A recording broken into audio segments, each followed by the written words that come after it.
Hello everyone, welcome to CCR Life Science with Artichology by Rana TJ. So today I will discuss the metabolism. Metabolism क्या होता है, हमारी body में metabolism क्यों ज़रूरी है, मेटाबॉलिज्म की प्रोसेस जो मेटाबॉलिक पाथवेज चलते हैं हमारी बॉडीज़ में जो सेल्स के विद इन, तो क्यों मस्ट है, इसके बारे में आज हम जानेंगे. ओके अगर अभी आप हमारे चैनल पर नए हैं तो प्लीज़ चैनल को सब्सक्राइब शेयर एंड लाइक करें. So let's start. तो मेटाबॉलिज्म जो वर्ड है ये डिराइव्ड हुआ है ग्रीक वर्ड से चेंज के लिए. मेटाबॉलिज्म मीन्स कि बदलाव, मीन्स कि substrate is converted into product.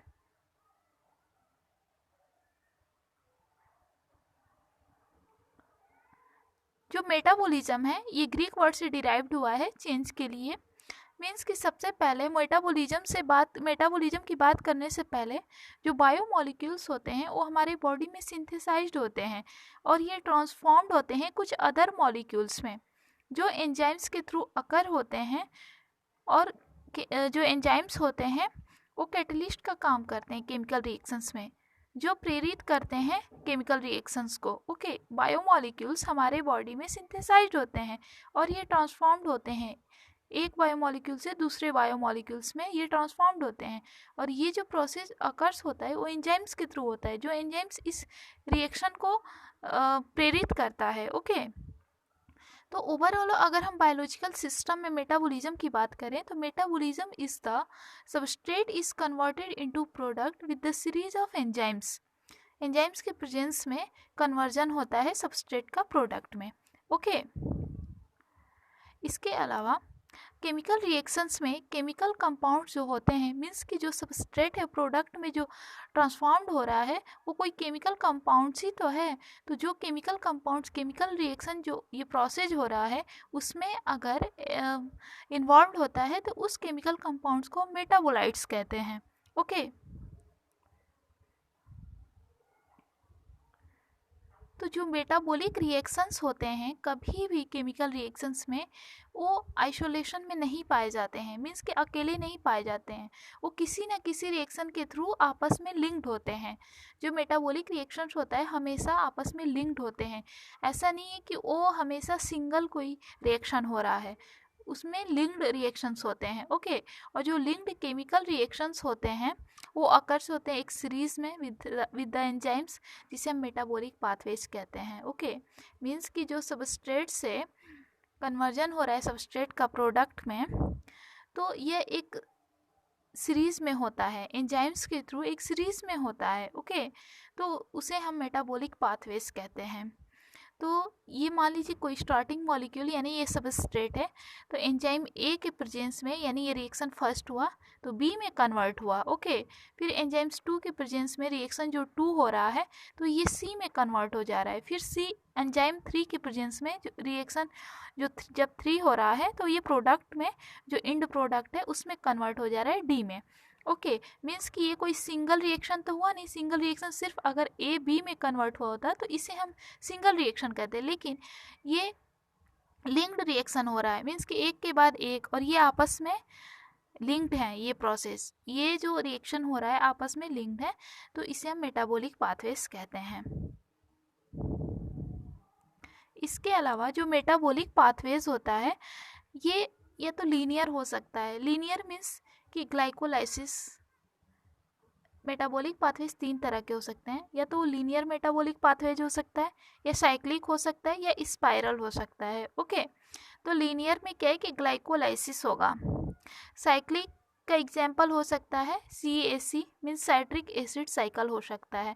और स्पाइरल मेटाबॉलिक पाथवेज मीन्स कि फैटी एसिड की जो बायोसिंथेसिस होती है वो स्पाइरल मेटाबॉलिक पाथवेज होती है. ओके तो इससे क्वेश्चंस पूछते हैं, इससे क्वेश्चंस आते हैं, तो ये तीनों आपको याद रखने हैं. ओके इसके अलावा जो मेटाबोलाइट्स का जो फ्लो है ये मेटाबॉलिक पाथवेज के थ्रू होता है, वो एक डिफिनिट रेट या डायरेक्शन में होता है. जब भी कोई केमिकल रिएक्शन हो रहा है, कोई मेटाबॉलिक पाथवेज हो है, केमिकल रिएक्शन जिसमें कि जो with the series of enzymes के थ्रू होता है, तो उसे हम मेटाबॉलिक पाथवेज कहते हैं. ओके यानी सबस्ट्रेट प्रोडक्ट में कन्वर्ट हुआ, तो ये मेटाबॉलिक पाथवेज है with the presence of enzymes. Okay तो ये एक डिफिनिट, एक निश्चित रेट और डायरेक्शन में होता है, क्योंकि बायोमोलिक्यूल्स जो होते हैं सेल्स के अंदर एक कंटिन्यूअल स्टेट में होता है। क्योंकि जो बायोमोलिक्यूल्स होते हैं किसी सेल के अंदर, जो बायोमोलिक्यूल्स होते हैं उनका डिग्रेडेशन भी होता है और फिर से रीसिंथेसिस भी होती है उसका। ओके जिसे हम बॉडी का dynamic state of body constituents कहते हैं। मीन्स कि दो अवस्था हुई, एक तो डिग्रेडेशन हो रहा है, फिर से रीसिंथेसिस हो रही है बायोमोलिक्यूल्स का, तो उसे हम बॉडी कंस्टिट्यूएंट्स का डायनेमिक स्टेट कहते हैं। ओके ये बात आप याद रखिएगा। इसके अलावा जो मेटाबॉलिज्म है, ये दो फंडामेंटल इनका अलग अलग पर्पज है। क्या है मेटाबॉलिज्म का पर्पज, क्या है मेटाबॉलिज्म क्यों ज़रूरी है हमारे बॉडी में। एक तो मेटाबॉलिज्म जब होती है तो एनर्जी का जनरेशन होता है। ओके जो हमारे बॉडी के वाइटल फंक्शंस को ड्राइव करते हैं। इसके अलावा जो बायोमोलिक्यूल्स होते हैं, जो बायोलॉजिकल मॉलिक्यूल्स या बायोमोलिक्यूल्स जो होते हैं उनकी सिंथेसिस होती है। ओके तो दो पर्पज है मेटाबॉलिज्म होने का, एक तो एनर्जी का जनरेशन होता है जो हमारे बॉडी के वाइटल फंक्शंस को रेगुलेट करता है, और दूसरा कि बायोमोलिक्यूल्स का सिंथेसिस होना। ओके इसके अलावा जो मेटाबॉलिक पाथवेज हैं ये टू टाइप्स के हैं, एक तो एनाबॉलिक पाथवेज या कैटाबॉलिक पाथवेज। एनाबॉलिक मीन्स कि सिंथेसिस होना। ओके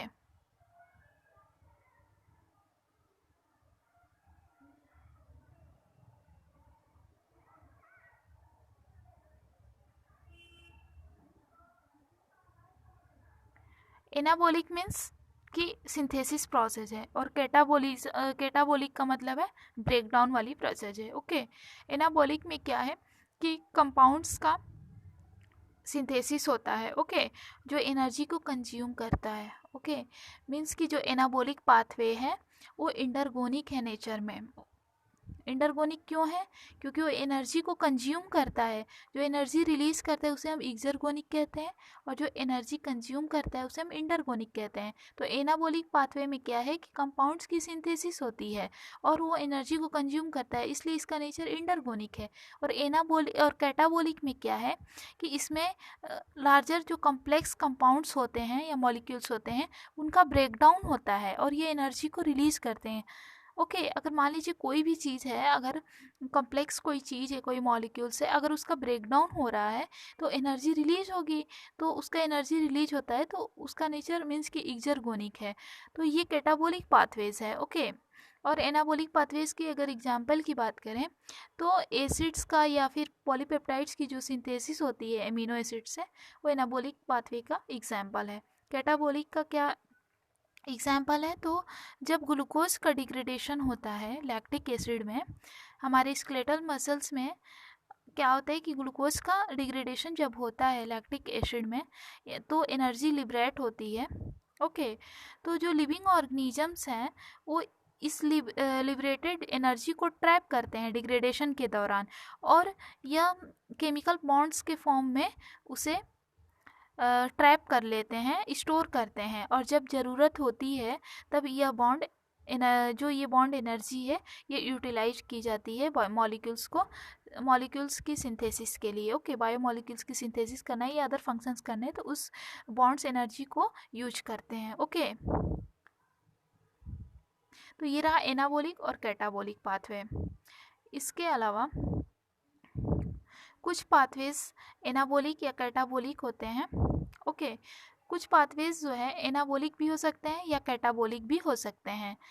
ये डिपेंड करता है एनर्जी के कंडीशंस पे कि एनर्जी लिबरेट है या एनर्जी कंज्यूम किया जा रहा है। ओके उस कंडीशन पे डिपेंड करता है कि वो एनाबॉलिक होगा कि कैटाबॉलिक होगा। तो कुछ पाथवेज दोनों हो सकते हैं जिसे हम एम्फीफोलिक पाथवेज कहते हैं। ओके जो एम्फीफोलिक पाथवेज है उसका एग्जाम्पल है साइट्रिक एसिड साइकिल जो है।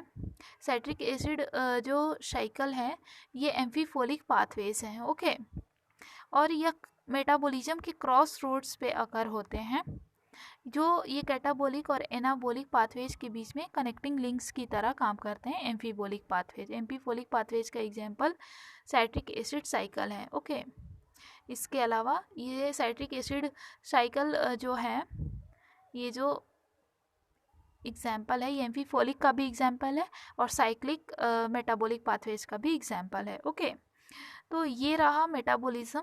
आई होप कि ये वीडियो लेक्चर्स आपको समझ में आई हो। अगर समझ में आई है तो प्लीज़ जाते रहते चैनल को सब्सक्राइब, लाइक एंड शेयर करें और अपने फ्रेंड्स सर्कल में भी ज़्यादा से ज़्यादा शेयर करें ताकि ज़्यादा स्टूडेंट को हेल्प मिल सके। Okay, thanks for watching to this, thank you so much.